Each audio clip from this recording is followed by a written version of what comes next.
Olá pessoal, sou Cleidiana Ramos, sou jornalista, doutora em antropologia e produzo conteúdos de memória para os canais do Grupo à Tarde. Eu sou Priscila Dória, jornalista e repórter do Grupo à Tarde.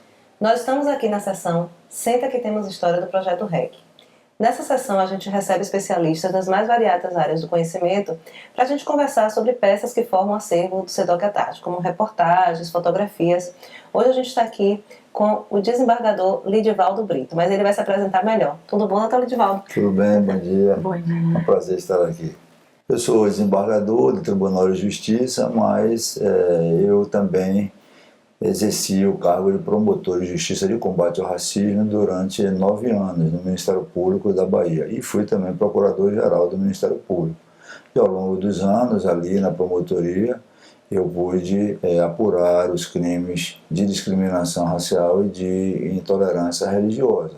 E sou autor também do livro A Proteção Legal dos Terreiros de Candomblé, da repressão policial ao reconhecimento como patrimônio histórico e cultural. Doutor Lidivaldo, tem uma reportagem à tarde publicada em 1935 em que uma mulher negra e filha de santo, ela fez um protesto na frente do fórum e ela se queixa, né, de um problema, inclusive com relações familiares, a madrinha, né, que ela acusa de ter feito desvio de alguns recursos que ela tinha, mas o interessante é quando ela fala no discurso reproduzido na reportagem que ela é protegida pela mãe d'água, né? Que é mais ou menos como se chamava, no período se usava essa denominação para várias entidades da água, como Iemanjá, né?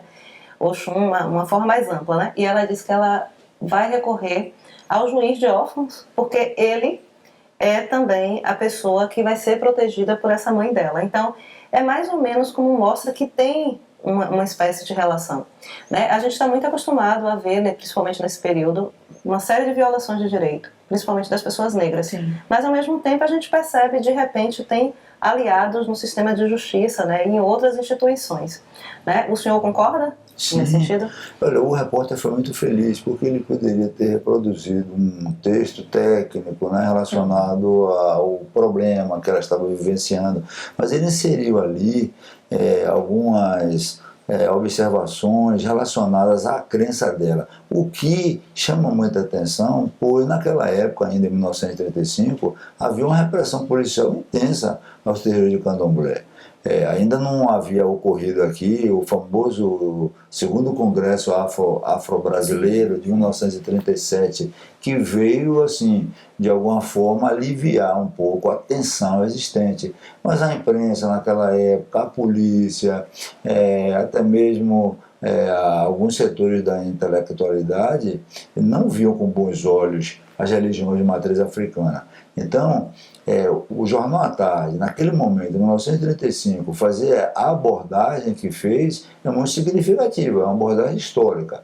Mas sim, portanto, sempre houve uma frequência. E as mães de santo e os pais de santo, eles estabeleceram alianças, laços com pessoas importantes da sociedade, que iriam proteger os terreiros de alguma forma. São os ogãs. No caso do terreiro Ilhéaxel Poafonjá, nós temos o corpo de Obás, que é um corpo constituído por 12 membros, 12 homens.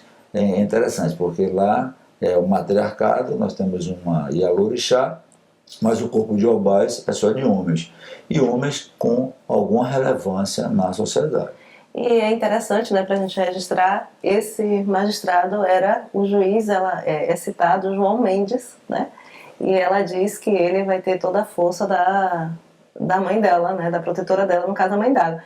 E interessante assim, né, porque é o juiz de órfãos e ela fala com muita propriedade, com muita intimidade, né. Sim. Então, de repente, a gente fica aqui pensando se o juiz, né, João Mendes até não estava, né, associado a algum tipo dessas associações, né, Priscila? Que tem uma tradição. O senhor até mencionou agora, né, que o pessoal lá, os Obás do Afonjá, né, essa participação deles. Eu queria que você falasse um pouquinho. Bom, o professor Jaime Sodré, ele tinha uma expressão muito interessante, que era a dupla militância. Então, aqui na Bahia, nós temos a dupla militância. Isso é inevitável, né? Nós somos católicos, muitos são católicos e também são adeptos do candomblé ou da Umbanda. E é muito comum nós temos pessoas com uma certa importância na sociedade que frequentam a Igreja Católica, mas que também têm cargos importantes no candomblé. E o corpo de Obás do terreiro Ilê Axé, o Poafonjá, ele teve ao longo dos anos pessoas importantes, não assim só de intelectuais, mas pessoas importantes para a própria comunidade negra, como Miguel Santana, e os intelectuais, né, como Jorge Amado, como Caribé. Caribé foi presidente da Sociedade Cruz Santa, que é a sociedade mantenedora do terreiro. Então, os obás, eles têm uma função semelhante à dos ogães, são os denominados obás de Xangô. São ministros, né? São ministros. Foi até uma sugestão de Eliseu Martiniano Eliseu, ele que sugeriu, após uma viagem à África, ele retornou e sugeriu a Manhaninha a criação desse corpo de obás, que está firme e forte até hoje, e o corpo protege realmente o terreiro, porque, claro que nós estamos hoje vivendo uma nova realidade, a legislação protege hoje o terreiro de candomblé, mas ao longo de algumas décadas, aí, 1910, 1920, 1930, até 1940, havia uma perseguição e uma repressão implacáveis. E o senhor fala, né, dessas alianças todas, inclusive, né, a felicidade da música de Caetano, né, até ateus, né, quem é ateus e viu milagres como eu, gente que confessadamente ateu, como Edson Carneiro, né, mas que estava lá no ambiente dos terreiros, que o professor Biratã gostava de chamar de materialismo mágico. A música Milagres do Povo, né, de Caetano, é uma das minhas preferidas, é uma obra-prima. E em relação a Edson Carneiro, ele perseguido, né, pela ditadura do Estado Novo, ele se refugiou no Ilê Axé, o Poafonjá, ele esteve ali. E outros também, né, buscaram refúgio. Então, os terreiros de candomblé, a proteção não era só em relação à religião, mas era uma proteção também aos perseguidos políticos. Isso é muito importante. Isso. E o senhor foi o titular da primeira promotoria de combate ao racismo do Brasil. Né? E que depois também, né, não tem como, né, assumiu a questão do combate à intolerância religiosa. Né? Então, durante o seu período como titular, foi assim um período extremamente vibrante daquela promotoria. Então, o senhor atuando desde racismo em blocos de carnaval até a questão de televisão, né, de um programa religioso evangélico que atacava os credos, e o senhor ali, né, enfrentando todo um debate novo sobre o que era o limite da liberdade de expressão, liberdade de imprensa, né, articulada a outras questões de direito. Quer dizer, né, doutor Lisvaldo, foi um trabalho, né, assim, pioneiro e ao mesmo tempo extremamente potente, né, porque era tudo muito novo, né, tudo muito novo.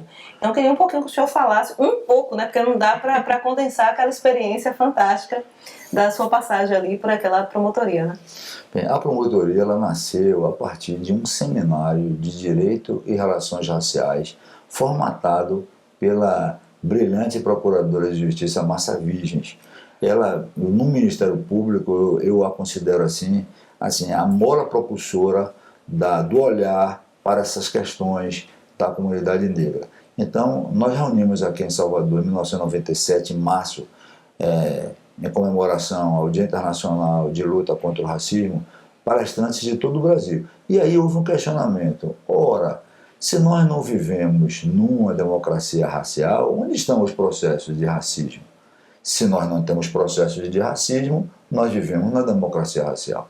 Então, nós criamos a promotoria justamente para apurar os casos. E coincidiu com uma atuação assim hostil de algumas emissoras de TV contra as religiões de matriz africana.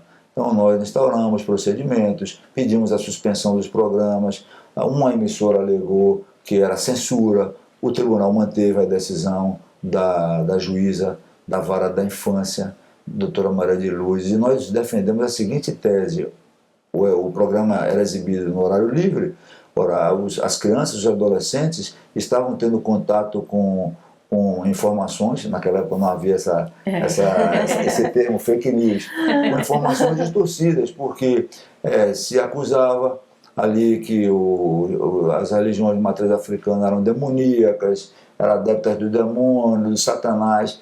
Então as crianças e os adolescentes estavam sendo contaminados. E muitos deles eram adeptos, seus pais eram adeptos das religiões de matriz africana. Então, a juíza também da infância, ela teve a exata compreensão da questão e suspendeu imediatamente o programa. Outro fato importante também foi a questão das agressões físicas aos sacerdotes, aos terreiros de candomblé, com apedrejamento, com invasões, com instalação de igrejas nos locais, cercando, né, a atuação dos terreiros com alto-falante, inibindo. É uma opressão mesmo, oprimindo, né, criando. Exatamente. Sim, e sem controle, né? Mas, doutor Edivaldo, só lhe perguntar, né, se for possível, o senhor sabe qual é seu inqui, seu orixá, o Vodum? Eu sou filho de Xangô. Tinha que ser, né? Desde que nasci. Olha, incrível, porque eu confesso que eu fui me aproximando do candomblé, né? Eu acho que Xangô foi me chamando. Mas desde o início da minha trajetória como estudante de direito, quando eu descobri que Xangô era o orixá da justiça, a identificação assim foi total. Quando eu ia para um júri, como promotor de justiça, né, eu procurava o réu, dizia assim, olha, eu sou promotor, eu vou lhe acusar, mas o senhor vai ter um defensor. Mas eu sempre respeitei, nunca humilhei o réu. E eu pedia a Xangô para que fosse feita a justiça. Eu não pedia para ganhar o júri, para o réu ser condenado. Então, se o réu tivesse sido absolvido, que fosse absolvido. Se tivesse sido condenado, que fosse condenado. E assim eu contei minha vida até hoje. Gente, é assim, um testemunho, eu preciso fazer esse testemunho pessoal. Doutor Edivaldo, a trajetória do doutor Edivaldo, né, apesar de todo o vigor, né, de toda a atenção dele, e claro, né, ele tem a trajetória maior no Ministério Público, que é o órgão, entre aspas, acusatório, porque defende a sociedade, né, quando a sociedade está ameaçada. Mas se a gente olhar, inclusive os processos e as ações que aconteceram, a gente pensa muito, ele estava sempre à defesa do povo de candomblé, porque era a maioria de quem sofria ataque. Mas, por exemplo, teve ações em que ele acionou pessoas que desrespeitaram evangélicos. Sim. Né? Então, assim, a postura de Dr. Edivaldo, mesmo com a ligação dele com os movimentos negros, com lideranças negras, quando estas tiveram algum tipo, né, de postura que ia de encontro ao que se espera, ele estava lá. Então, assim, Dr. Edivaldo é essa figura equilibrada da justiça. Não à toa está agora no Tribunal de Justiça, né, como desembargador. Que bom, né? A gente vê uma pessoa dessa, assim. Eu sou sua fã de Caterina. Obrigado. Eu lá no tribunal, assim que eu cheguei, eu também conversei com o Márcia Virgens, aí nós formatamos um ato de criação da Comissão de Direitos Humanos, que não havia, e um dos primeiros atos da comissão, após ser criada, foi a elevação do patamar mínimo para as cotas dos concursos do Poder Judiciário, porque o CNJ, o Conselho Nacional de Justiça, havia estabelecido um patamar mínimo de 20%, e nós então ampliamos para 30%. É o único estado do Brasil